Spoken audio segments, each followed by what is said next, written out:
Hi friends, welcome to the Hindu analysis for 7th May రోజు Hindu news పేపర్లో వచ్చిన important articles అన్నిటిని మనం prelims and mains point of వ్యూలో డిస్కస్ చేద్దాం.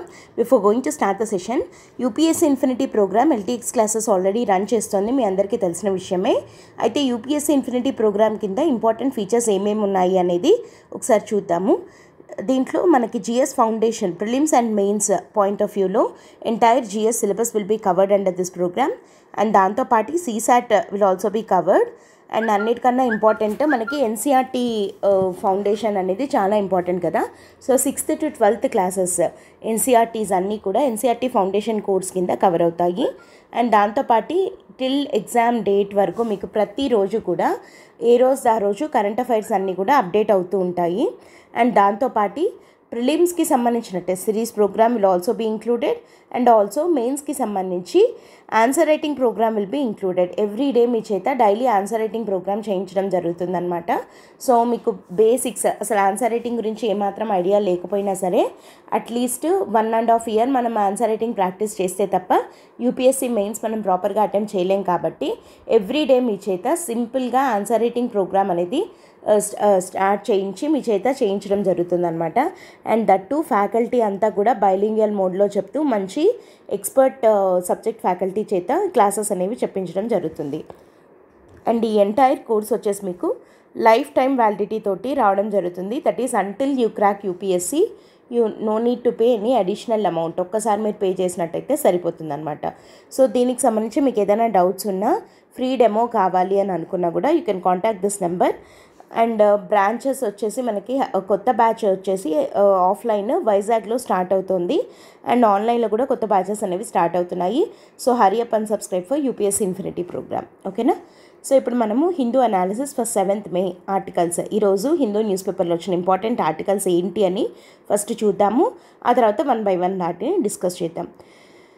సో ఫస్ట్ వచ్చేసి a half hearted climate change verdict అని చెప్పి ఎడిటోరియల్లో ఒక ఆర్టికల్ వచ్చింది. చాలా ఇంపార్టెంట్ ఆర్టికల్ ఇది. So half hearted climate change verdict దేని గురించి అంటున్నారు, ఆ హాఫ్ హార్టెడ్ వర్డిక్ట్ ఏంటి అన్నది చూద్దాము. అండ్ సెకండ్ వన్ వచ్చేసి getting to a new level in India's online gaming sector. Online gaming సెక్టర్కి సంబంధించి దాని ప్రాస్పెక్ట్స్ ఏంటి, ఇష్యూస్ ఏంటి అని చెప్పి ఒక ఆర్టికల్ వచ్చింది, దాని గురించి చూద్దాము.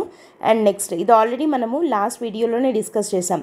ఇండియాలో ప్రెస్ ఫ్రీడమ్ డిక్లైన్ అయింది అని చెప్పి ప్రెస్ ఫ్రీడమ్ ఇండెక్స్ రిలీజ్ చేసింది రిపోర్టర్స్ సాన్స్ ఫ్రాంచైజ్. సో దాని గురించి మళ్ళీ ఒక చిన్న ఆర్టికల్ లాగా వచ్చిందనమాట. సో అది ఏం చెప్తుంది అన్నది చూద్దాము. And what is carbon farming అని చెప్పి జస్ట్ అని ఇస్తారు కదా హిందూలో. సో దాంట్లో కార్బన్ ఫార్మింగ్ గురించి వచ్చింది, చాలా చాలా ఇంపార్టెంట్ అనమాట. వీటిల్లో మనకు వచ్చేసి ఇది GS3 కిందికే వెళ్తుంది. ఇంటర్నల్ సెక్యూరిటీ, తర్వాత సైబర్ రిలేటెడ్ వాటి కిందికి ఆన్లైన్ గేమింగ్ది వెళ్తుంది. అండ్ ఇది వచ్చేసి ఎన్విరాన్మెంట్, ఇది కూడా GS3 కిందికి వెళ్తుంది. ఇది కూడా ఎన్విరాన్మెంట్ రిలేటెడే, GS3 కిందికి వెళ్తుంది. అండ్ ప్రెస్ ఫ్రీడమ్ ఇది వచ్చేసి జనరల్గా GS2 కింద అట్లా మనం రాయొచ్చు అనమాట. ఓకేనా? సో ఇది ఒక జనరల్ టాపిక్ అనుకోవచ్చు. సో ఈ 4 ఆర్టికల్స్ని మనం ఈరోజు హిందూ అనాలిసిస్లో భాగంగా డిస్కస్ చేద్దాం. ఓకేనా? So first we start with a half hearted climate change verdict. A half hearted climate change verdict అని చెప్పి చెప్తున్నారు. ఇక్కడ సుప్రీంకోర్టు ఇచ్చిందనమాట ఈ వర్డిక్ట్ని. ఈ హాఫ్ హార్టెడ్గా ఈ వర్డిక్ట్ ఉంది అని ఇక్కడ ఆథర్స్ ఎందుకు అంటున్నారు, అసలు ఈ వర్డిక్ట్ ఏ కేసులో భాగంగా ఇచ్చింది అన్నది ఇక్కడ ఉంది చూడండి. In MK Ranjit Singh and others versus Union of India and others, the top court has not looked into several problematic aspects of India's proposed energy transition. ఇది ఓవరాల్గా ఈ ఆర్టికల్ అంతా చెప్తున్న content. MK Ranjit Singh versus union of India కేసులో supreme court half hearted verdict ఇచ్చింది. India's energy ట్రాన్సిషన్లో ఉండే ప్రాబ్లమ్స్ని గురించి ప్రాపర్గా అడ్రస్ చేయలేదు అని చెప్పి ఆథర్స్ ఇక్కడ మాట్లాడుతున్నారు. అంటే ఇక్కడ మనకు ఫస్ట్ ఈ MK Ranjit Singh and others versus union of India case ఏంటి అనేది మనకు తెలియాలి కదా. ఈ MK Ranjit Singh కేసు ఏంటి అంటే 2021లోనే ఈ కేసు ఫైల్ అయిందనమాట. దీన్నే గ్రేట్ ఇండియన్ బస్టర్డ్ కేస్ అని కూడా అంటారు, GIB కేసుగా కూడా ఇది పాపులర్ అనమాట.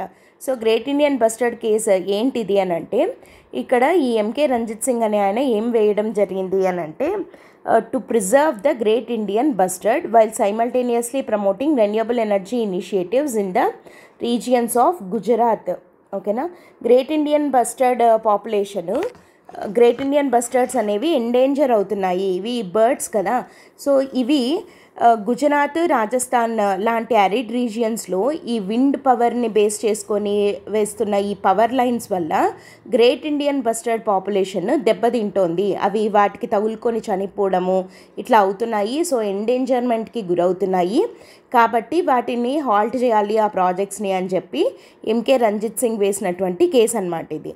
సో ఈ కేసులో భాగంగా సుప్రీంకోర్టు ఇచ్చిన వర్డిక్ట్ హాఫ్ హార్టెడ్గా ఉంది అని చెప్పి ఇక్కడ ఈ ఆథర్స్ ఇద్దరు మాట్లాడుతున్నారనమాట.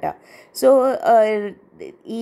ఈ వర్డిక్ట్లో భాగంగా సుప్రీంకోర్టు ఏం రికగ్నైజ్ చేసింది అంటే, fundamental right to be free from the adverse effects of climate change.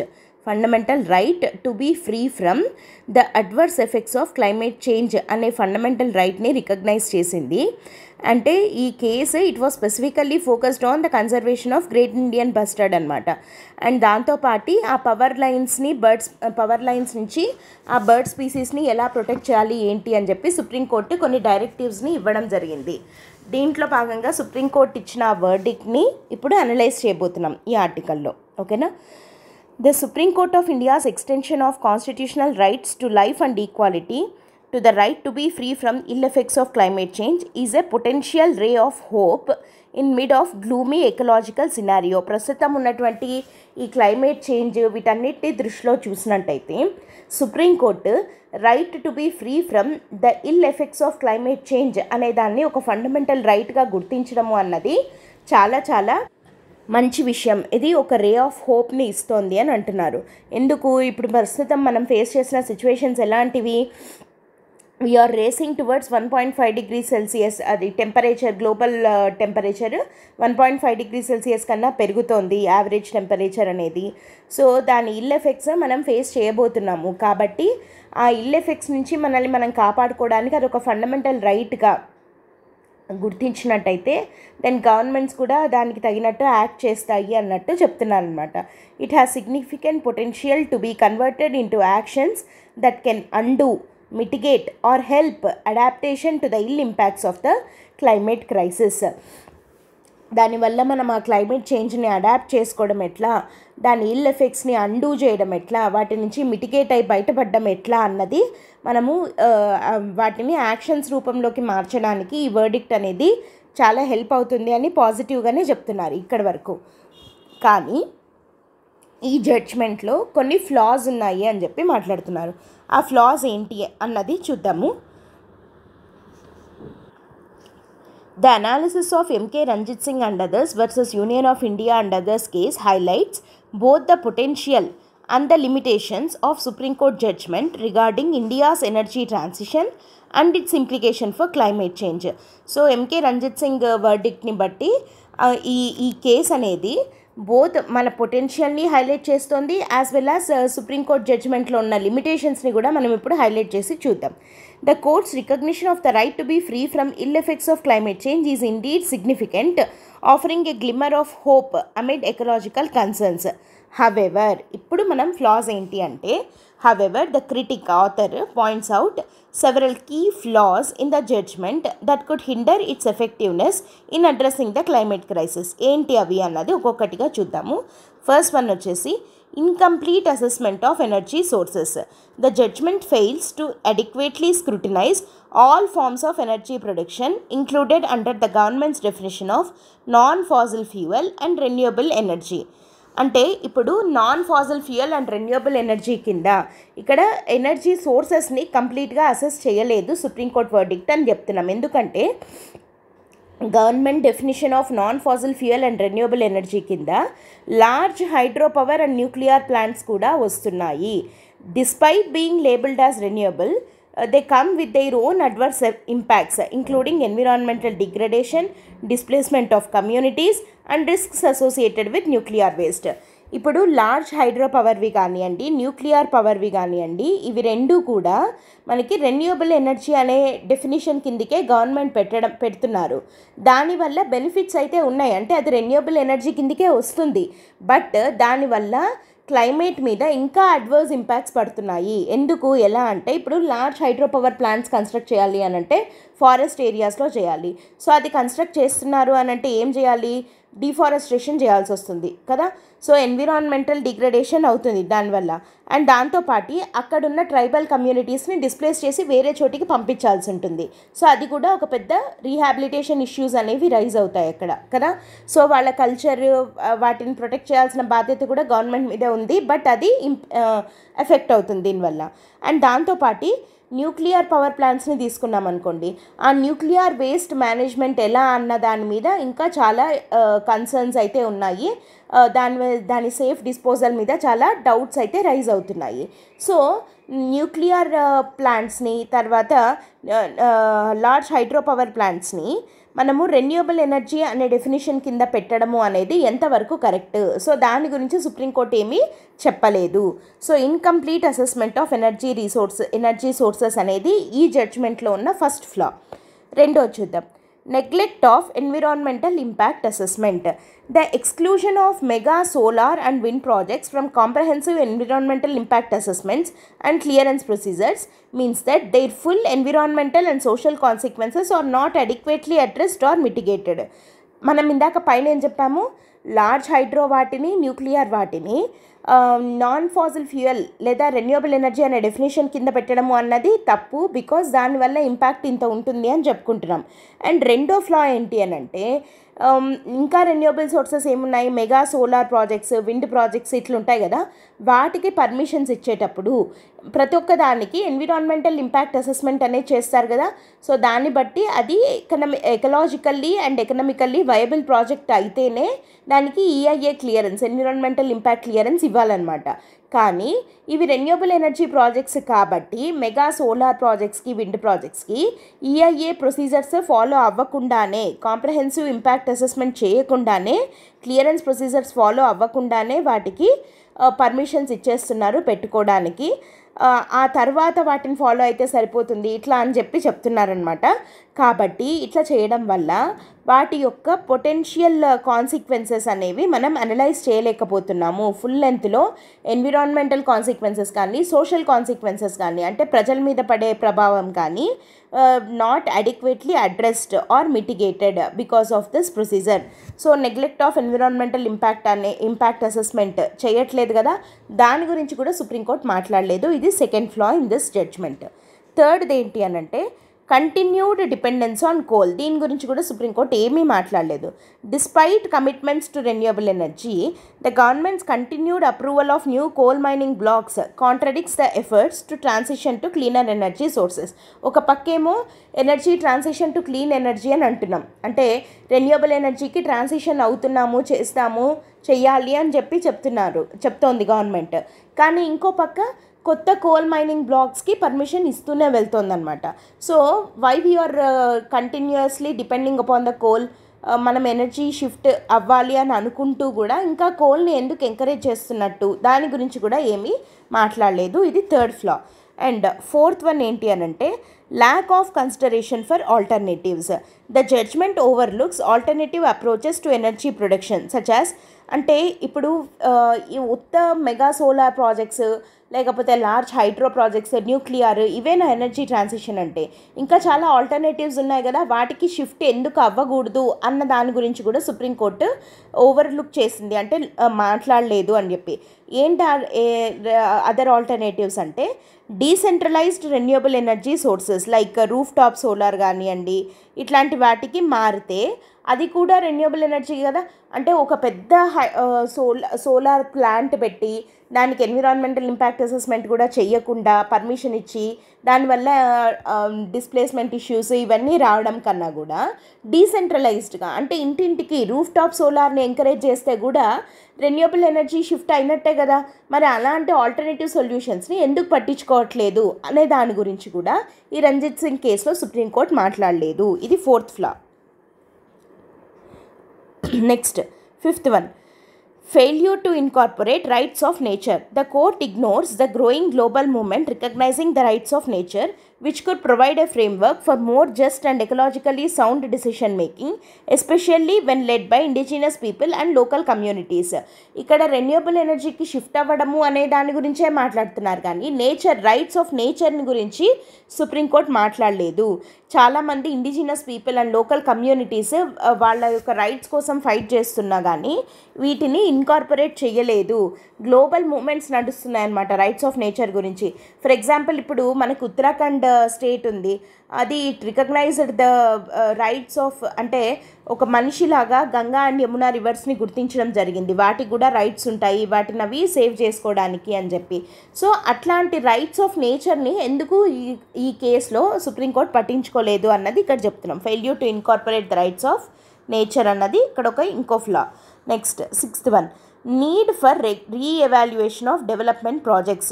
The broader model of development in India, centered on large-scale industrial and infrastructure projects, often comes at the expense of environmental conservation and the rights of marginalized communities, contradicting the principles outlined in the judgment.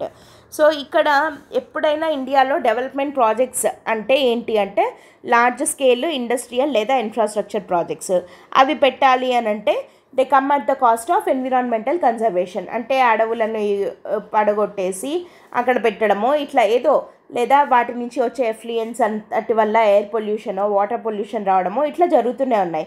కాబట్టి అసలు development projects అన్నిటినీ కూడా re-evaluate చేయాల్సిన అవసరం ఉంది అని చెప్పి చెప్తున్నారు. బట్ దాని గురించి కూడా సుప్రీంకోర్టు ఏమీ మాట్లాడలేదు.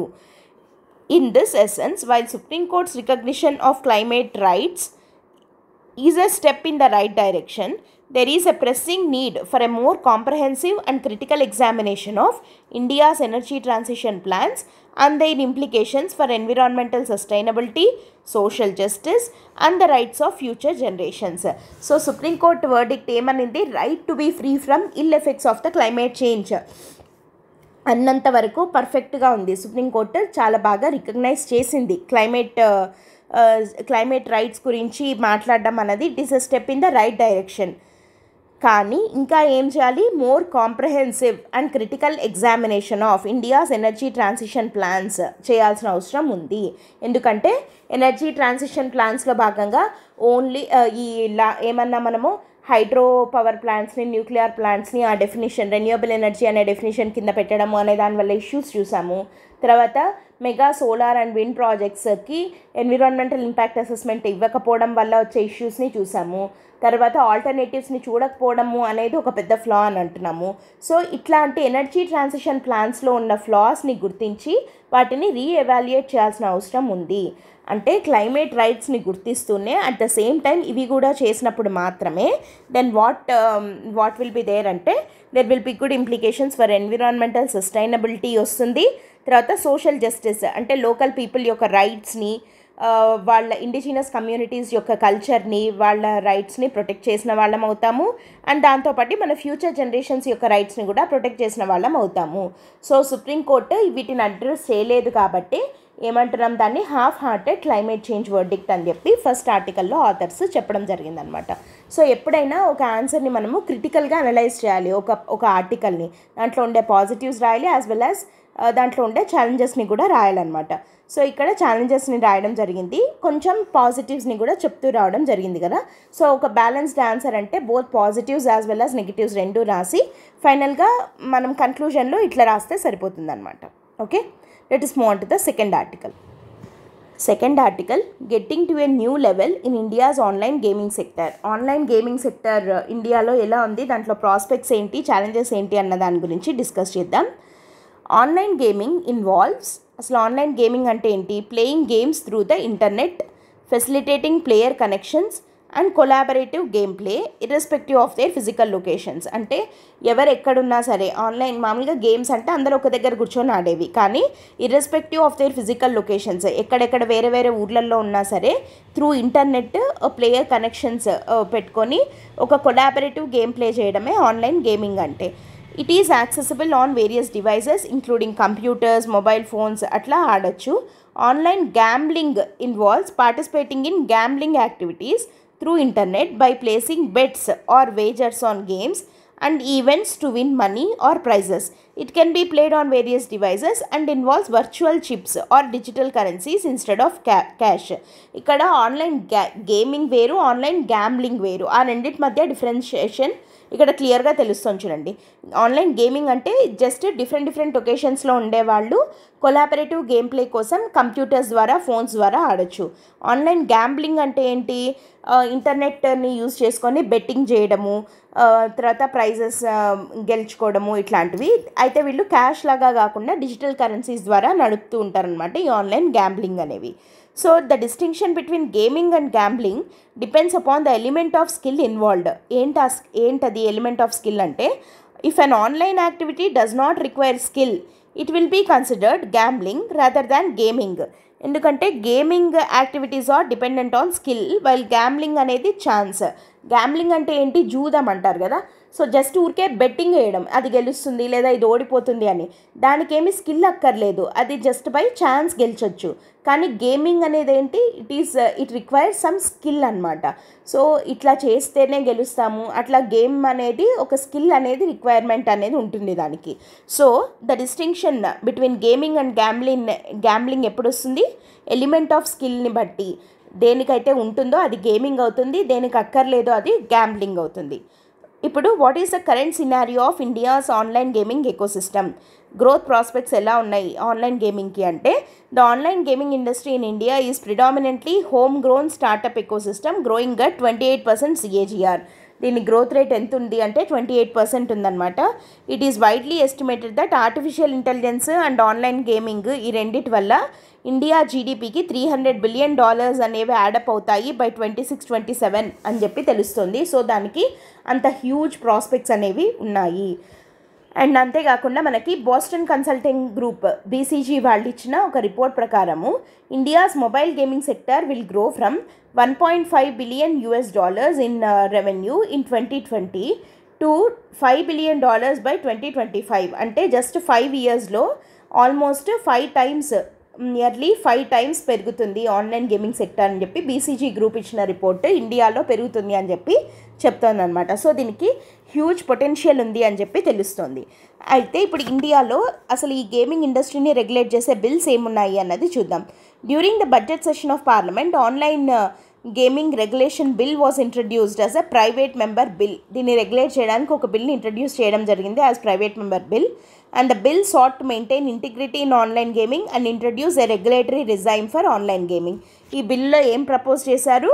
దీనికి ఒక ఇంటిగ్రిటీ ఉండాలి అండ్ దీన్ని రెగ్యులేట్ చేయడానికి కూడా ఈ బిల్ని ఒక రెగ్యులేటరీ రిజైమ్ అనేది ఉండాలి. ఒక సమ్ సార్ట్ ఆఫ్ ఒక ఏమంటారంటే ఒక ఆర్గనైజేషన్ టైప్లో ఒక రిజైమ్ అనేది ఉండాలి టు రెగ్యులేట్ ఆన్లైన్ గేమింగ్ అని చెప్పి ఈ బిల్లు ప్రపోజ్ చేస్తుంది అనమాట.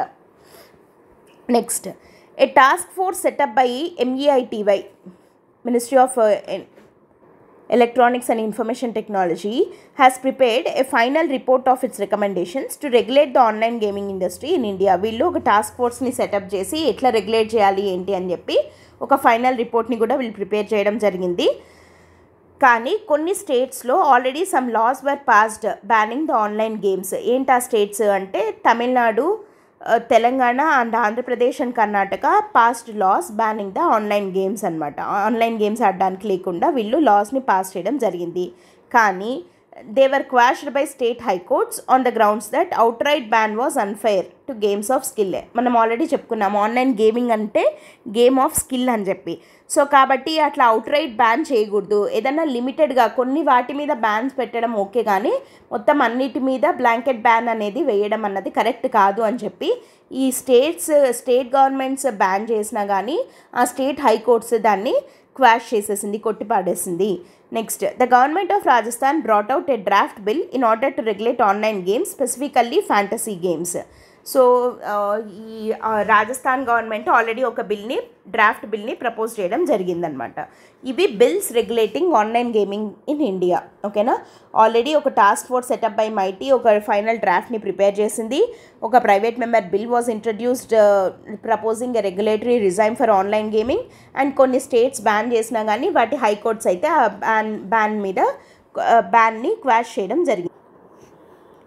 ఇంకా ఇంక్రీజింగ్ గేమింగ్ కంపెనీస్. అసలు ఇండియాలో ప్రస్తుతం ఎన్ని గేమింగ్ కంపెనీస్ ఉన్నాయి? There are more than 400 to 500 gaming companies ఉన్నాయి, including Infosys, Hyperlink InfoSystem, FG factory, Zensar technologies, ఇట్లాంటివి చాలా ఫేమస్ కంపెనీస్ ఇండియాలో నియర్లీ 500 ఉన్నాయన్నమాట. సో ఇప్పుడు what is the legality of online gaming and gambling in India? Legal జ్యూరిస్డిక్షన్స్ ఏమేమి ఉన్నాయి గేమింగ్కి సంబంధించి, గ్యాంబ్లింగ్కి సంబంధించి ఇండియాలో అంటే? The state legislators or entry number 34 of state list కింద, అంటే 7th షెడ్యూల్లో స్టేట్ లిస్ట్లో మనకి లిస్ట్ 2 ఉంటుంది కదా, union list, state list, concurrent లిస్ట్లో. సో లిస్ట్ 2 కింద ఎంట్రీ నెంబర్ 34 కింద మనకి state legislators are given exclusive power to make laws relating to gaming, betting and gambling. అందుకే మనం ఇందాక అన్నాము కొన్ని స్టేట్స్ బ్యాన్ చేశాయి అని, ఎందుకంటే స్టేట్స్కే పవర్ ఉంది, ఎక్స్క్లూజివ్ పవర్ ఉంది. అంటే ఇది కాన్కరెంట్ లిస్ట్లో లేదు, స్టేట్ లిస్ట్లో ఉంది. So states can make their own laws అనమాట. ఎంట్రీ నెంబర్ 34 కింద స్టేట్ లిస్ట్లో ఉంది కాబట్టి గేమింగ్, గ్యాంబ్లింగ్, బెట్టింగ్ వీటికి సంబంధించిన లాస్ని స్టేట్ గవర్నమెంట్సే చేసుకోవచ్చు according to constitution of India. ఇది legal jurisdictions. Most Indian states regulate gaming on the basis of distinction in law between games of skill and games of chance. ఇందాకే చెప్పుకున్నాం ఇది. Games of skill అంటే gaming, games of chance అంటే gambling అని. Next, what are the different concerns in online gaming in India? ఇప్పటి వరకు మనం prospects చూసాము, వాటి లీగాలిటీ చూసాము, లీగల్ జ్యూరిస్డిక్షన్ ఇండియాలో ఎలా ఉంది అని చెప్పి, అండ్ వాటిని రెగ్యులేట్ చేస్తున్న బిల్స్ ఏంటి అన్నది కూడా చూసాము. అయితే ఇప్పుడు దీంట్లో ఉండే కన్సర్న్స్ ఏంటి అన్నది చూద్దాం. ఫస్ట్ వన్ ఏంటి అంటే లాస్ టు ఎక్స్చెకర్. ఎందుకంటే అడిక్వేట్ రెగ్యులేషన్ లేదు కాబట్టి ఇల్లీగల్ గ్యాంబ్లింగ్ మార్కెట్స్ అనేవి పెరుగుతున్నాయి. సో దీనివల్ల గవర్నమెంట్కి ఎక్కువ లాస్ అవుతుంది.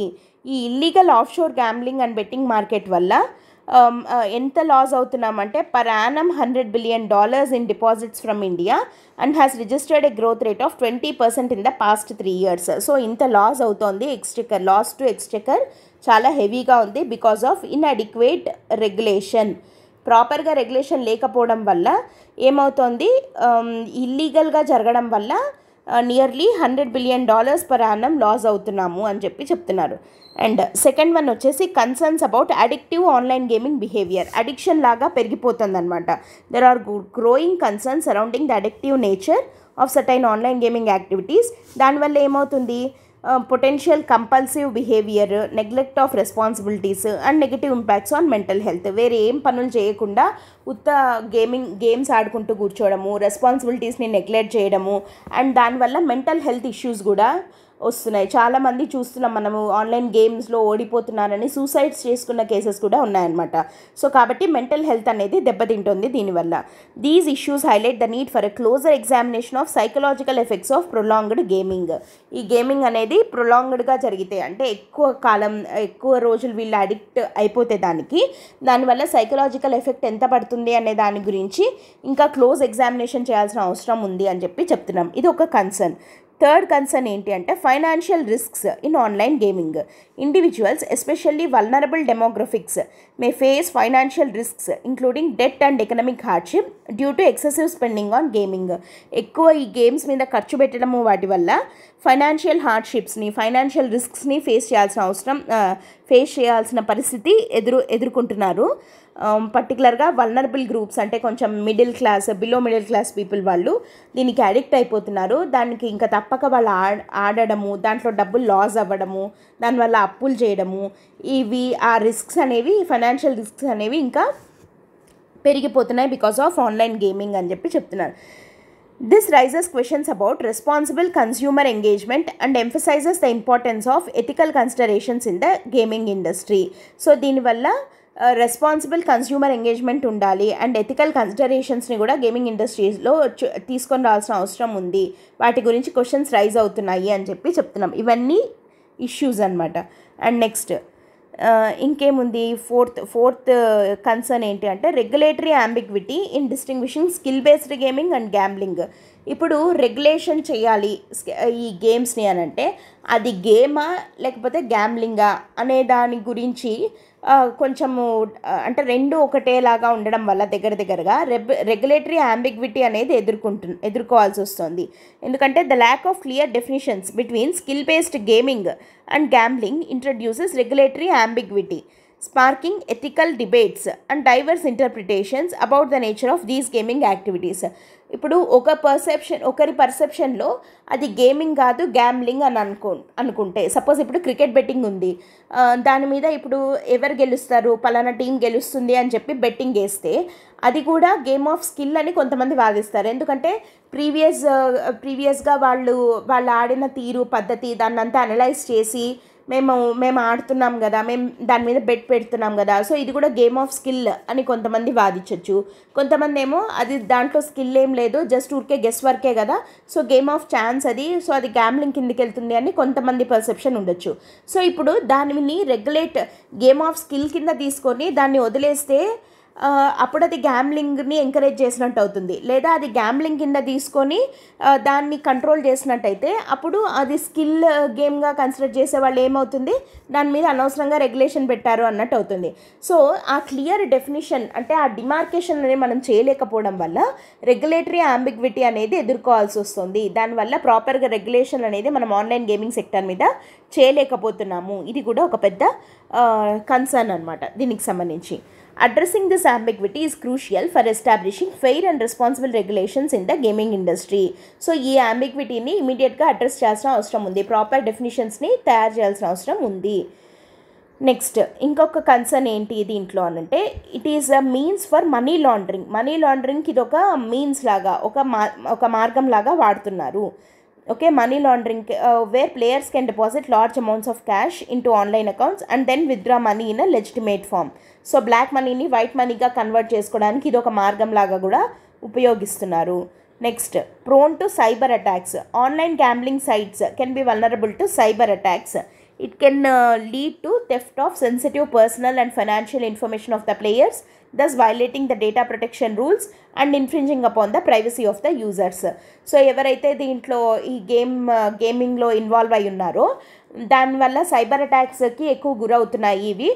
దానివల్ల వాళ్ళ పర్సనల్ డేటా కానీ వాళ్ళ పిక్చర్స్ లేదా వాళ్ళ ఫైనాన్షియల్ డేటా అంటే లైక్ వాళ్ళ అకౌంట్ ఇన్ఫర్మేషన్స్ ఇట్లాంటివన్నీ సైబర్ అటాక్కి గురవ్వడము, దానివల్ల డేటా ప్రొటెక్షన్ లాస్ వైలేట్ అవుతున్నాయి అండ్ వాళ్ళ యొక్క ప్రైవసీ కూడా వాళ్ళు కోల్పోవాల్సి వస్తుంది. So more prone to cyber attacks అనమాట. ఇది కూడా ఒక కన్సర్న్. నెక్స్ట్ 7th వన్ వచ్చేసి సోషల్ డిటాచ్మెంట్. సోషల్ ఐసోలేషన్కి గురవుతున్నారు ప్లేయర్స్ అనేవాళ్ళు. ఎందుకంటే వాళ్ళ hours and hours they spend on games, online games అనమాట. దీనివల్ల సోషల్ ఇంటరాక్షన్ లేకుండా పోతుంది with family and friends. So దీనివల్ల చిల్డ్రన్ డిలింక్వెంట్గా అంటే వాళ్ళ పిల్లలు అసలు ఏం చేస్తున్నారు ఏంటి అని చెప్పి వాళ్ళు గుర్తించలేకపోతున్నారు. సో ఈ సోషల్ ఐసోలేషన్ అనేది దీనివల్ల ఎక్కువ అవుతుంది. And next, emerging cyber crime trends. Parliamentary Standing Committee on Finance identified trends in cybercrime, including use of international online betting sites for money laundering. ఇందాక చూసిందే insufficient regulation contributes to these issues, highlighting the need for a specialized regulatory authority. So online గేమింగ్ని ఇమీడియట్గా regulate చేయాల్సిన అవసరం ఉంది అని చెప్పి తెలుస్తుంది. సో ఇవన్నీ కన్సర్న్స్. అయితే ఇండియాకున్న పొటెన్షియల్ ఏంటి అంటే, India's gaming sector Indian gaming industry only constitutes 1.1% of global revenue. Total వరల్డ్లో వచ్చే రెవెన్యూలో 1.1% ఓన్లీ ఇండియన్ గేమింగ్ ఇండస్ట్రీ నుంచే వస్తుంది. And Indian startups they can contribute for $1 trillion digital ఎకానమీని కంట్రిబ్యూట్ చేస్తాయి. సో ఇంత పొటెన్షియల్ వీటికి ఉందన్నమాట. అండ్ అన్నిటికన్నా ముఖ్యంగా మన ఇండియన్ మైథాలజీని గేమ్స్ రూపంలోకి మారిస్తే మన సాఫ్ట్ పవర్ని మనము యూజ్ చేసుకున్న వాళ్ళం అవుతాము. సో కాబట్టి పైన ఉన్న కన్సర్న్స్ అన్నింటినీ అడ్రస్ చేసి ఇమీడియట్గా ఆన్లైన్ గేమింగ్ మీద రెగ్యులేషన్ని తీసుకొని వచ్చినట్టయితే దెన్ మన పొటెన్షియల్ని మనం యూటిలైజ్ చేసుకున్నట్టు అవుతుంది. అండ్ దాంతోపాటు ఆన్లైన్ గేమింగ్ని అండ్ గ్యాంబ్లింగ్ని రెగ్యులేట్ చేసినట్టు కూడా అవుతుందన్నమాట. ఇది ఈ second article. Third article, India's press freedom has rapidly declined in recent years అని చెప్పి వచ్చింది. మనం ఆల్రెడీ దీని మీద ఒక ఆర్టికల్ డిస్కస్ చేశాము ప్రెస్ ఫ్రీడమ్ గురించి. సో ఇక్కడ ఈ ఆర్టికల్లో కొంచెం గ్రాఫికల్ రిప్రజెంటేషన్ లాగా ఉంది. This can help you in your answer writing. మన ఆన్సర్స్లో కూడా ఇట్లా గ్రాఫికల్ రిప్రజెంటేషన్ లాగా చూపిస్తే కొంచెం మంచి ఇంప్రెషన్ వస్తుంది. అండ్ మొత్తం వర్బల్గా రాసినట్టు కాకుండా కొంచెం డయాగ్రామాటికల్గా చూపిస్తే ఎగ్జామినర్కి మంచి ఒపీనియన్ వస్తుంది అనమాట మీ ఆన్సర్స్ మీద. సో ఇక్కడ చూడండి చార్ట్ 1లో ఏం చెప్తున్నారు.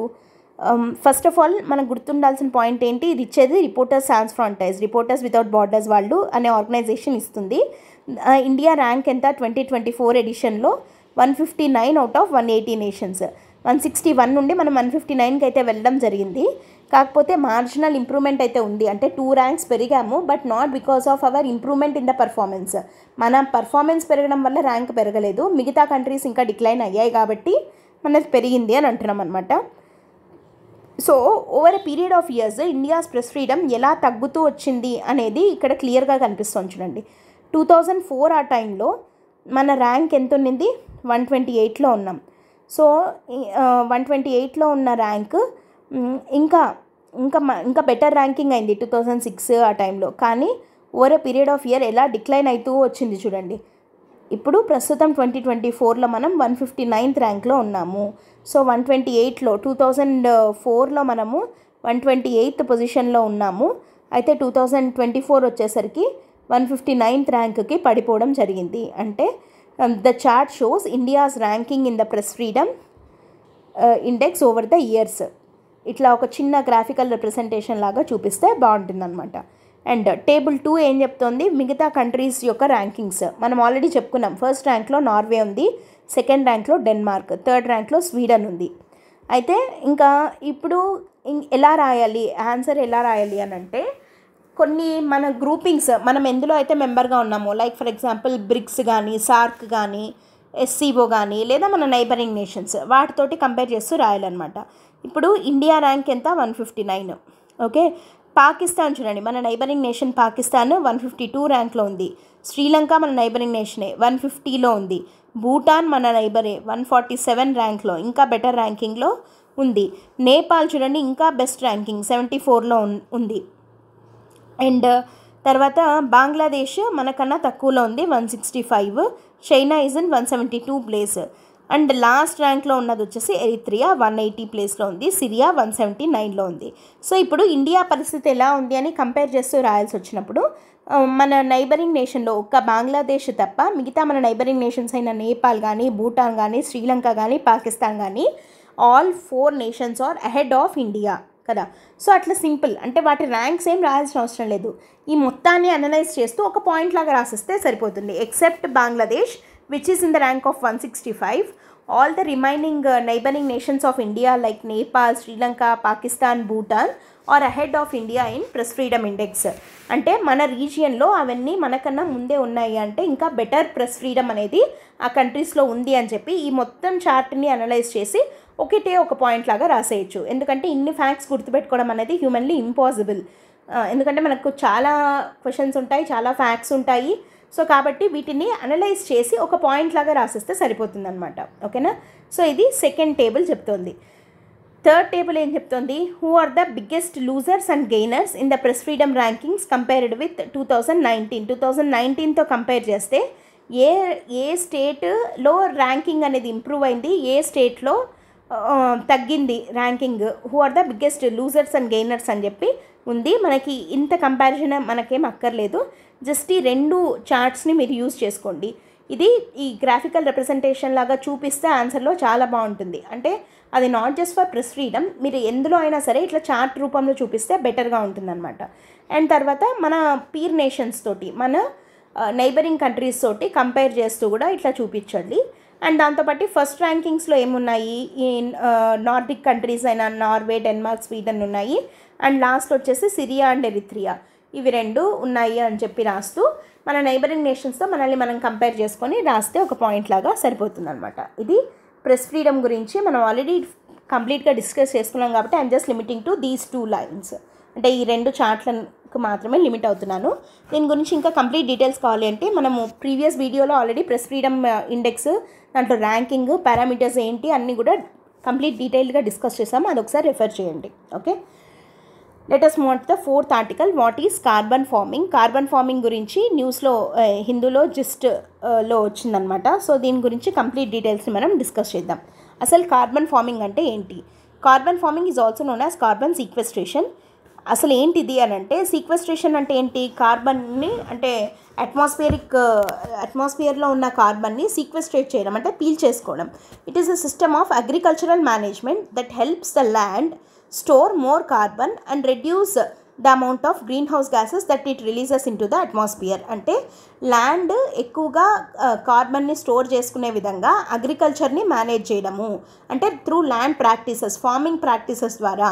అంటే ఎట్లాంటి ఫార్మింగ్ ప్రాక్టీసెస్ని మనం ఇంప్లిమెంట్ చేస్తే భూమి ఎక్కువగా కార్బన్ని సీక్వెస్ట్రేట్ చేయగలదు, స్టోర్ చేసుకోగలదు. ఓకే, సో ఆ కార్బన్ అంతా స్టోర్ చేసుకున్న కార్బనే కదా మనకి కింద కోల్ లాగా ఫామ్ అవుతుంది. సో అట్లా ల్యాండ్ ఎక్కువ కార్బన్ని సీక్వెస్ట్రేట్ చేసుకునే విధానం ఏంటి, దాని ద్వారా ఏమవుతుంది, ఎక్కువ సీక్వెస్ట్రేట్ చేస్తే ఏమవుతుంది, గ్రీన్ హౌస్ గ్యాసెస్ అనేవి తక్కువగా రిలీజ్ అవుతాయన్నమాట. సో అట్మాస్ఫియర్లోకి గ్రీన్ హౌస్ గ్యాసెస్ని రిలీజ్ చేసే అమౌంట్ని తగ్గించడం ఎలా అండ్ కార్బన్ ఎక్కువగా సీక్వెస్ట్రేట్ చేయడం ఎలా అనే దానికోసం ఉన్నదే కార్బన్ ఫార్మింగ్ అనేది. అసలు ఈ కార్బన్ ఫార్మింగ్ గురించి ఇంకా కొంచెం డీటెయిల్స్, ప్రాక్టీసెస్ ఏమున్నాయన్నది చూద్దాం. అసలు ఎలా చేస్తారు. It involves the practices that are known to improve the rate at which CO2 is removed from the atmosphere and converted to plant material and soil organic matter. అంటే దీంట్లో ఉండే ప్రాక్టీసెస్ ఏం చేస్తాయి అని అంటే అట్మాస్ఫియర్లో ఉండే కార్బన్ డైఆక్సైడ్ని ప్లాంట్ మెటీరియల్గా లేదా soil organic మ్యాటర్గా convert చేయడం ఎట్లా అనే దాంట్లో అనేవి లైక్ అలా చేయడంలో ఇన్వాల్వ్ అయ్యే ప్రాక్టీసెస్నే కార్బన్ ఫార్మింగ్ అనే దాని కింద మనం చూస్తామన్నమాట.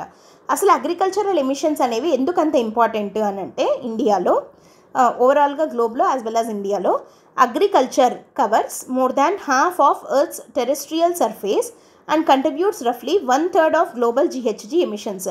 ఒక్క అగ్రికల్చర్ వల్లనే total GHG, total green house gas ఎమిషన్స్లో 1/3 ఎమిషన్స్ అగ్రికల్చర్ నుండే వస్తున్నాయి.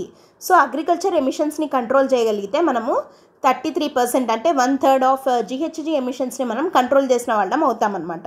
According to third biennial update report submitted by government of India in early 2021 to UNFCCC, the agriculture sector in India contributes 14% of the total GHG emissions. Total GHG ఎమిషన్స్లో ఇండియాలో 14% of the GHG emissions because of agriculture వస్తుంది అని చెప్పి United Nations Framework Convention on Climate Change, UNFCCC అంటాం కదా, దానికి ఇచ్చిన రిపోర్ట్లో ఇండియా చెప్పిందనమాట. Agriculture emissions in India are primarily from livestock sector 54.6% and use of nitrogenous fertilisers 19%. అసలు అగ్రికల్చరల్ ఎమిషన్స్ ఇండియాలో ఎక్కడి నుండి ఎక్కువ వస్తున్నాయి అని అంటే లైవ్ స్టాక్ అంటే ఈ పశు సంపద నుంచి, అంటే లైక్ అవి రిలీజ్ చేసే గ్యాసెస్, వాటి ఎక్స్క్రీటా, యూరియా ఇవి ఉంటాయి కదా, వాటి నుంచి వచ్చే ఎమిషన్స్ వచ్చేసి 54.6%. తర్వాత నైట్రోజినస్ ఫర్టిలైజర్స్ వాడడం, మనకి నైట్రోజన్ కంటెంట్ తక్కువ ఉంటుంది కాబట్టి సాయిల్లో ఫర్టిలైజర్స్ని ఎక్కువగా వాడతారు కదా, దానివల్ల రిలీజ్ అయ్యే ఎమిషన్స్ 19%. సో ఈ రెండిటి వల్ల అగ్రికల్చరల్ ఎమిషన్స్ ఇన్ ఇండియా ఎక్కువ అవుతున్నాయి అని చెప్పి తెలుస్తుంది. Among these GHG emissions from rice cultivation during 2016 accounted for 71.322 million tons CO2 equivalent, which analysts say might have gone up to 72.329 tons equivalent during 2018-19. So ఒక్క rice cultivation నుంచే చూడండి 2018-19 ఇది వదిలేసేయండి, 2018-19కి వచ్చేసరికి 72 మిలియన్ టన్స్ CO2 ఈక్వలెంట్. అంటే ఎంత emissions ఒక్క rice cultivation నుంచే వస్తున్నాయి అంటే 72 million tons of carbon dioxide equivalent. అంత కార్బన్ డైఆక్సైడ్ని రైస్ కల్టివేషన్ ద్వారా మాత్రమే రిలీజ్ చేస్తున్నాము ఇండియాలో అని చెప్పి తెలుస్తోంది. సో ఇప్పుడు ఏం చేయాలి, రీజనరేటివ్ అగ్రికల్చరల్ ప్రాక్టీసెస్కి మనము స్విచ్ అవ్వాలి. అంటే climate friendly, climate sensitive agriculture అనేది important. It can reduce switching to regenerative agricultural practices can reduce it and carbon farming can accelerate this shift. దీనికోసం కార్బన్ ఫార్మింగ్ అనేది ఇంపార్టెంట్. అంటే ఇక్కడ మనం ఏం చెప్తున్నాము అని అంటే అసలు కార్బన్ ఫార్మింగ్ అంటే ఏంటో చూసాము. కార్బన్ ఫార్మింగ్ యొక్క నీడ్ ఏంటి అనేది తెలియాలి అంటే అగ్రికల్చరల్ ఎమిషన్స్ ఎంత ఎక్కువ ఉన్నాయి అనేది తెలియాలి. ఫస్ట్ ఆ ఫ్యాక్ట్ని పెట్టి మనము ఇంత అగ్రికల్చరల్ ఎమిషన్స్ అవుతున్నాయి, దానికి ముఖ్య కారణం లైవ్ స్టాక్ ఇంకా నైట్రోజినస్ ఫర్టిలైజర్స్. అంతేకాకుండా ఒక రైస్ కల్టివేషన్ నుంచి మాత్రమే 72 మిలియన్ టన్స్ ఆఫ్ CO2 ఈక్వలెంట్ని మనం రిలీజ్ చేస్తున్నాం. సో వీటన్నిటి నుంచి క్లైమేట్ స్మార్ట్ అగ్రికల్చర్కి మనం షిఫ్ట్ అవ్వాలి అని అంటే కార్బన్ ఫార్మింగ్ అనేది నెసెసరీ. అంటే దాని యొక్క నీడ్ని మనం ఇక్కడ ఎస్టాబ్లిష్ చేస్తున్నాం అనమాట, కార్బన్ ఫార్మింగ్ యొక్క నీడ్ని. సో అసలు carbon farming why it is a viable option, ఎందుకు దానికి మనం వెళ్ళాలి అంటే ఫస్ట్ థింగ్ ఇది క్లైమేట్ ఫ్రెండ్లీ కాబట్టి. So it promises a bold new agricultural business model, one that fights climate change, create jobs and saves farms that might otherwise be unprofitable. So climate farming వల్ల climate చేంజ్ని మనం fight చేయొచ్చు, జాబ్స్ని create చేయొచ్చు, and agriculture కూడా అంటే పొలాలు కూడా బాగుపడతాయి. సో ఇది క్లైమేట్ ఫ్రెండ్లీ కాబట్టి కార్బన్ ఫార్మింగ్ మంచిది.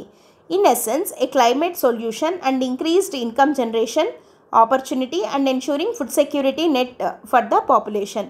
సో దీనివల్ల ఇన్కమ్ పెరుగుతుంది, తర్వాత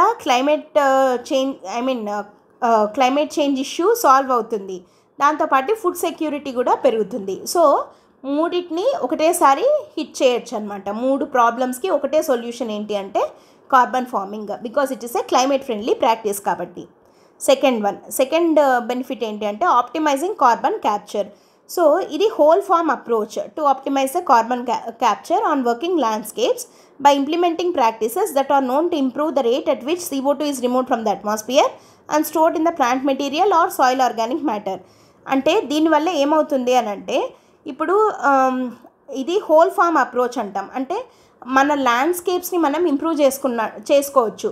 because of this landscape improve అవుతుంది, సో దట్ సాయిల్ అనేది ఎక్కువ కార్బన్ని క్యాప్చర్ చేయగలదు, అండ్ దాంతోపాటు సాయిల్ ఆర్గానిక్ మ్యాటర్ ఇంప్రూవ్ అవుతుంది, దానివల్ల ఫర్టిలైజర్స్ యూసేజ్ తగ్గుతుంది. సో ఇట్లా రకరకాల బెనిఫిట్స్ ఉన్నాయన్నమాట దీనివల్ల. సో దీనివల్ల farmers can be incentivised to produce regenerative carbon farming can incentivise our farmers to introduce regenerative practices. కాబట్టి వీటికి షిఫ్ట్ అవ్వడాన్ని అది ఎంకరేజ్ చేస్తుంది, ఫార్మర్స్ని ఎంకరేజ్ చేస్తుంది to shift towards carbon farming అని చెప్పి చెప్తున్నాం. అండ్ ఇది ఫార్మర్ ఫ్రెండ్లీగా కూడా ఉంటుంది, ఎందుకంటే it not only improves the health of the soil but can also result in improved quality organic and chemical free food.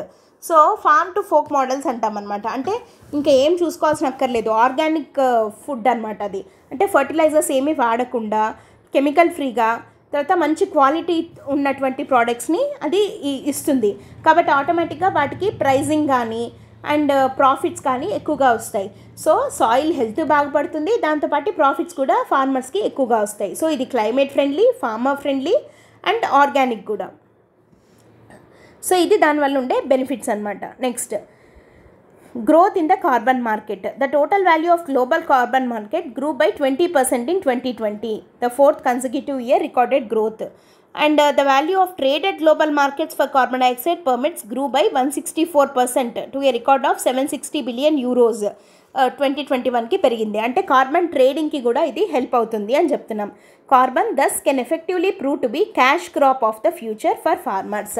So ఇది ఫ్యూచర్లో ఫార్మర్స్కి క్యాష్ క్రాప్గా, అంటే వాళ్ళు కార్బన్ ట్రేడింగ్ని కూడా చేసుకోవచ్చు అని చెప్పి తెలుస్తుంది అనమాట. అయితే ఈ కార్బన్ ఫార్మింగ్ గురించి మొత్తం అవేర్నెస్ ఎలా ఉంది అని అంటే ఒక ఇంటర్నేషనల్ ఇనిషియేటివ్ ఉంది, ఇది చాలా చాలా ఇంపార్టెంట్ ఇనిషియేటివ్. ఇది ప్రిలిమ్స్లో కూడా క్వశ్చన్ ఎలా రావచ్చు అంటే 4/1000 initiative launched which was launched recently అని కాదు, which was launched in news is regarding అట్లా అడగచ్చు అనమాట. ఈ 4/1000 ఇనిషియేటివ్ అనేది 2015 ప్యారిస్ క్లైమేట్ కాన్ఫరెన్స్లో లాంచ్ అయింది. సో దీన్ని బట్టి ఏంటి 4/1000 ఇనిషియేటివ్ అంటే increasing soil carbon world wide by just 0.4% yearly could offset that years new growth in CO2 emissions from fossil fuel emissions. అంటే జస్ట్ సాయిల్ కార్బన్ని 0.4% పర్ ఇయర్ మనం పెంచుకున్నట్టయితే, అంటే అంత సీక్వెస్ట్రేషన్ మనం పెంచుకున్నట్టయితే ఆ ఇయర్లో కొత్తగా వచ్చే CO2 ఎమిషన్స్ని మొత్తం ఆఫ్సెట్ చేయగలిగే కెపాసిటీ దానికి ఉంది. అది 4/1000, అందుకే అంటే 0.4% అని చెప్పి చెప్తున్నాను అనమాట. Next, carbon farming is also big on political agendas and climate manifestos. US administration కూడా కార్బన్ బ్యాంక్ అని చెప్పి ప్లాన్ చేస్తోంది ఫర్ ఫార్మర్స్. అండ్ దాంతోపాటు డొనాల్డ్ ట్రంప్ ఏమన్నాడు, soil to be the next frontier of climate change fight అని చెప్పి అన్నాడు. So ఇంటర్నేషనల్గా ఉండే అవేర్నెస్ని గురించి మనం మాట్లాడుతున్నాం. ఒకటి 4/1000 ఇనిషియేటివ్ అని 2015 ప్యారిస్ క్లైమేట్ కాన్ఫరెన్స్లోనే వచ్చింది. ఇంకోటి కార్బన్ బ్యాంక్స్ అని చెప్పి US స్టార్ట్ చేసింది. అండ్ US ప్రెసిడెంట్ సాయిల్ని next frontier of climate change fight అని అన్నాడు. అండ్ తర్వాత ఇంకా ఇంకేముంది అని అంటే ప్రైవేట్ సెక్టర్ ఇండస్ట్రీస్ కూడా దీని పట్ల ఇంట్రెస్ట్ చూపిస్తున్నాయి. లైక్ మెక్డొనాల్డ్స్, కార్గిల్ ఇట్లాంటివి ప్లెడ్జ్ చేస్తున్నాయి అనమాట. దేనికోసము? కార్బన్ ఫార్మింగ్ కోసం ఫండ్స్ని ఇస్తున్నాయి. And next 2022 has been the biggest year in carbon capture investment. ఎందుకు అనంటే స్ట్రైప్, ఆల్ఫాబెట్, మెటా, షాపిఫై ఇట్లాంటి కంపెనీస్ అన్నీ కూడా దీంట్లో కార్బన్ రిమూవల్ ఆఫ్సెట్టింగ్లో ఇన్వెస్ట్మెంట్స్ని చేశాయి. Around $925 million over the next 8 years చేస్తాము అని చెప్పాయి కాబట్టి సో ఇది ఒక బెస్ట్ ఇంప్రూవ్మెంట్ కింద మనం చెప్పచ్చు. This private sector enthusiasm and burgeoning market sentiment has been matched by the public sector boost. So public sector, private sector రెండు కలిపి దీని మీద ఇంట్రెస్ట్ చూపిస్తున్నాయి, కార్బన్ క్యాప్చర్ మెకానిజమ్స్ మీద. ఇండియా విషయానికి వస్తే Meghalaya is currently working on a blueprint of carbon farming act. So ఏ state carbon farming act తేవాలని చూస్తుంది? Meghalaya. To create a prototype of sustainable agricultural model for the entire north east region. And మనకు north east అనగానే మనకు గుర్తొచ్చేది ఇంకోటి ఏంటి అనంటే ఆర్గానిక్ అండ్ అగ్రికల్చరల్ ప్రాక్టీసెస్కి నార్త్ ఈస్ట్ వెరీ ఫేమస్. పర్టికులర్గా సిక్కిం కంప్లీట్ ఆర్గానిక్ స్టేట్గా డిక్లేర్ చేయడం జరిగింది ఇన్ 2016 ఇట్ సెల్ఫ్ కదా. ఇది ఆల్రెడీ ఉన్న అవేర్నెస్. ఇప్పుడు మనం ఇంకా కార్బన్ ఫార్మింగ్ని ఎంకరేజ్ చేయాలి అంటే ఎలాంటి స్టెప్స్ని తీసుకోవాలి అనేది చెప్తున్నాను. ఫస్ట్ పాయింట్ వచ్చేసి tapping the potential of the soil యొక్క పొటెన్షియల్ని మనం ట్యాప్ చేయాల్సిన అవసరం ఉంది. It is the most untapped and under utilised defences against climate change. ఎందుకంటే ఇది ఎఫిషియంట్ కార్బన్ సింక్గా ఉపయోగపడుతుంది. మామూలుగా మనం కార్బన్ సింక్స్ అంటే కార్బన్ని సిక్వెస్ట్రేట్ చేసే మెకానిజమ్స్లో ఎక్కువగా మనం చూసేది ఒకటి అడవులు, 2 సముద్రాలు, ఫారెస్ట్ అండ్ ఓషన్స్. కానీ సాయిల్ ఇంకా ఎఫిషియంట్ కార్బన్ సింక్ అనమాట. సో సాయిల్ ఎక్కువ కార్బన్ని సిక్వెస్ట్రేట్ చేసుకోవడము అనేదే కార్బన్ ఫార్మింగ్ అంటే. కాబట్టి ఇంకా మనము ట్యాప్ చేయట్లేదు సాయిల్ యొక్క పొటెన్షియల్ని యాజ్ ఎ కార్బన్ సింక్. దాన్ని మనం పెంచుకోవాలి. India should capitalise on it to achieve net zero target and decarbonising pathway. మనం నెట్ జీరో టార్గెట్ పెట్టుకున్నాం కదా, కార్బన్ న్యూట్రాలిటీ బై 2070. సో దాన్ని అచీవ్ చేయాలి అని అంటే సాయిల్ యొక్క పొటెన్షియల్ని మనము ట్యాప్ చేయాల్సిన అవసరం ఉంది అని చెప్తున్నాం. అండ్ సాయిల్స్ ఒక స్టడీ ప్రకారం ఏం తెలుస్తుంది అంటే soil removes about 25% of the world's fossil fuel emissions each year and has been the missing link from the globally prescribed carbon management practices and narrative. మొత్తం ఫాసిల్ ఫ్యూయల్ ఎమిషన్స్ పర్ ఇయర్లో ఎంత emissions అయితే జరుగుతాయో అందులో 1/4 అంటే 25% emissions ఒక సాయిలే capture చేయగలదు. కానీ అది ఎక్కడ మనకి ఇంటర్నేషనల్ కన్వెన్షన్స్ ఇవన్నీ చాలా ఉన్నాయి కదా, ఈ కార్బన్ క్యాప్చర్, కార్బన్ సిక్వెస్ట్రేషన్ కోసం పెట్టినవి, వాటిలో ఎక్కడ సాయిల్కి సంబంధించిన ఇంపార్టెన్స్ని ప్రాపర్గా ఇవ్వలేదు, సాయిల్ పొటెన్షియల్ని వాళ్ళు గుర్తించలేదు అని అంటున్నాం. And legal backing for carbon farming ఇవ్వాలి. And extensive and pioneering carbon farming act అనేది అవసరము. సో దట్ ఏంటి అని అంటే దానివల్ల క్లైమేట్ క్రైసిస్ని మనం అడ్డుకోవచ్చు, న్యూట్రిషన్ ఇంప్రూవ్ అవుతుంది. ఎందుకంటే ఫర్టిలైజర్స్ ఇవేం వాడని అవసరం లేదు కదా, ఆర్గానిక్ వాల్యూ పెరుగుతుంది కదా సాయిల్లో. తర్వాత ఏమంటారు దీని అంతటి వల్ల ల్యాండ్ యూస్ ప్యాటర్న్ ఆల్టర్ అవుతుంది. అండ్ ఈ క్లైమేట్ చేంజ్ని యాజ్ వెల్ యాజ్ ఫార్మర్ ఏమంటారు బెనిఫిట్స్ని రెండింటిని ఒకటేసారి హ్యాండిల్ చేసినట్టు అవుతుంది అనమాట. And direct incentives for farmers అంటే కార్బన్ న్యూట్రల్ లేదా క్లైమేట్ న్యూట్రల్ ఎకానమీ కోసము కార్బన్ ఫార్మింగ్ ఇనిషియేటివ్స్ తీసుకొని వస్తున్నటువంటి ఫార్మర్స్కి డైరెక్ట్ ఇన్సెంటివ్స్ని ఇచ్చి ఎంకరేజ్ చేయడం. To encourage the agriculture and forestry sectors it is necessary to create direct incentives for the adoption of climate friendly practices. ఓకేనా, అట్లా వాళ్ళని ఇన్సెంటివైజ్ చేస్తే ఇట్లాంటి వాటిల్లో ఇన్వాల్వ్ అయిన వాళ్ళని ఇంకా ఎంకరేజింగ్గా ఉంటుంది, ఇంకా బెటర్ ప్రాక్టీసెస్ని వాళ్ళు తీసుకొని రాగలుగుతారు అని చెప్తున్నాం. దాంతోపాటు carbon credits and carbon banks, US carbon banks అని పెడుతున్నాయి అని చెప్పాం కదా ఇందాక, అట్లా ఇండియాలో కూడా తీసుకొని రావాల్సిన అవసరం ఉంది. And farmers can be rewarded through globally tradable carbon credits. ఓకేనా, సో ఫార్మర్స్ని ఇన్సెంటివైజ్ చేయడము, కార్బన్ క్రెడిట్స్ని ట్రేడ్ చేయడం ద్వారా these credits could also be sold to corporations. అంటే ఇప్పుడు ఏ కంపెనీస్ అయితే కార్బన్ ఎమిషన్స్ని కంట్రోల్ చేయలేకపోతున్నాయో అవి ఏం చేస్తాయి, ఈ క్రెడిట్స్ని కొంటాయి. కొనడం ద్వారా అంటే వీళ్ళు తగ్గిస్తున్నారు, వాళ్ళు పెంచేదాన్ని న్యూట్రలైజ్ చేసినట్టు అవుతుందన్నమాట. So paying farmers to restore carbon depleted soils offers a great opportunity for a natural climate solution and to stabilise the global warming below 2 degrees Celsius. అన్నీ చేసే దేనికోసము గ్లోబల్ వార్మింగ్ని 2 degrees Celsius కన్నా తక్కువగా పెట్టడం కోసం. సో ఇలాంటివి చేయాల్సిన అవసరం ఉంది. Next collective participation. For the overall framework of carbon farming to be successful ఏం అవసరము అని అంటే సౌండ్ పాలసీ అవసరం. ఫస్ట్ లీగల్ బ్యాకింగ్, ఒక పాలసీ, స్ట్రాంగ్ పాలసీ ఉండాలి. తర్వాత పబ్లిక్ ప్రైవేట్ పార్ట్నర్షిప్ కావాలి. తర్వాత క్వాంటిఫికేషన్ మెథడాలజీస్ ఉండాలి. అసలు ఎంత కార్బన్ క్యాప్చర్ చేయగలుగుతున్నాము, ఎంత స్టోర్ చేయగలుగుతున్నాము, ఇట్లాంటి మెథడాలజీస్ డెవలప్ అవ్వాలి. తర్వాత సపోర్టింగ్ ఫైనాన్స్ ఉండాలి. అంటే స్టేక్ హోల్డర్స్ ఈ నలుగురు ఇన్వాల్వ్ అయి ఉండాలి. వీళ్ళ యొక్క కలెక్టివ్ పార్టిసిపేషన్ అనేది చాలా అవసరము అని చెప్పి చెప్తున్నాం అనమాట. సో ఇవన్నీ కనుక చేసినట్టయితే హెల్దీ సాయిల్స్ మెయింటైన్ అవుతాయి, that can absorb and store carbon అని చెప్పి తెలుస్తుంది. సో కార్బన్ ఫార్మింగ్ అనేది very very important for farmers as well as for climate. రెండిటికి ఇది ఇంపార్టెంట్ టెక్నిక్గా చెప్తున్నాము. Carbon farming very very important concept. ఇది GS3 కింద ఎన్విరాన్మెంట్ కింద మనకి వస్తుంది, లేదా అగ్రికల్చర్లో భాగంగా అయినా GS3లోనే అడుగుతారు. సో వెరీ ఇంపార్టెంట్ టాపిక్ ఇది. ఓకేనా, ఇవి ఇవాళ హిందూ న్యూస్ పేపర్లో వచ్చిన important articles. So Hindu news paper daily follow అవ్వండి, నోట్స్ చేసుకోండి అండ్ షార్ట్ నోట్స్ చేసుకొని రివిజన్ చేయండి. That will help you a lot. Okay, that's it for today. Thanks for listening. All the best. By.